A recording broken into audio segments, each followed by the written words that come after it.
Ano po yung Sige pinaka po. first thing na gagawin niyo po pagdating ng New Zealand? Hug my wife and kiss her. Ay,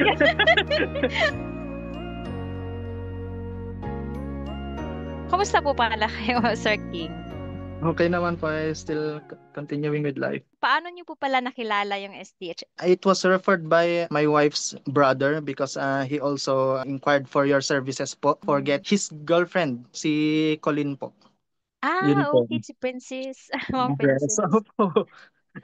Yes, she's one of our client na nag-subsequent din ng visas hanggang residency.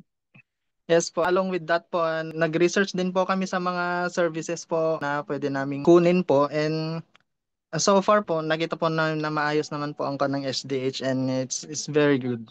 Okay, so ano yung nagpa-decide po na sa SDH po kayo mag-book talaga ng consultation para sa visa application po ninyo? Yun po, maganda po talaga yung nasabi po ni Colin about sa na-receive niyang service po galing sa SDH po and maayos po nilang na-lodge din po yung kanilang visa. I'm sorry, I'm so excited right now. Okay.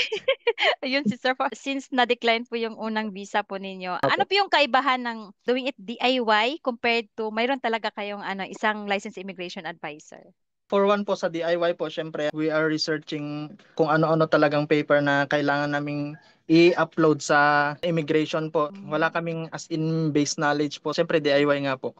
Yun po, Mm. medyo nahirapan din po kami doon sa pag-generate ng mga files and the letters na kailangan i-provide po dahil po hindi rin po ganun ka-easy yung ginawa nilang instructions po sa immigration ko eh. Ayun po, Okay. nakatulong po ng malaki ang SDH sa pag-provide po at pagtulong sa amin na gumawa po ng files. Ayun po. Okay, so mas mapa-easy po sir yung Yes. kumbaga yung application kasi may guidance. So speaking of Yes po. guidance, how was the assistance given by Miss Liana from consultation date up to your approval today? Yes po, we appreciate po yung mabilis po na responses and complete po sa pagsabi ng mga kailangan namin i-provide ganun po.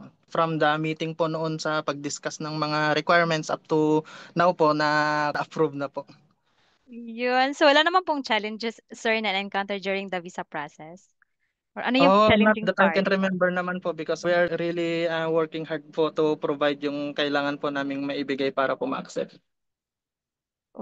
Okay. Bibigyan po kayong pagkakataon makausap kapwa Pinoy po na nag-assume ding makapuntang New Zealand makasama yung mga Opo, wife nila, yung mga partners, or yung families po nila family. nandoon na nag-iisa lang. Do you have any message for them right now?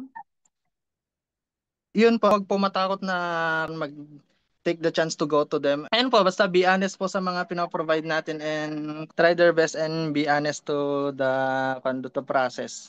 And syempre, have faith and hope po. Yun po.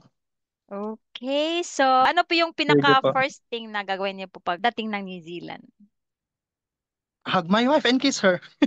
Ay, napaka-sweet mo naman. Ayun, yun yung dapat sir, Sige no? po. Kasi namimiss talaga yung isa't isa ba dahil long distance. But now, finally po, LDR no more. Okay, once again, congratulations!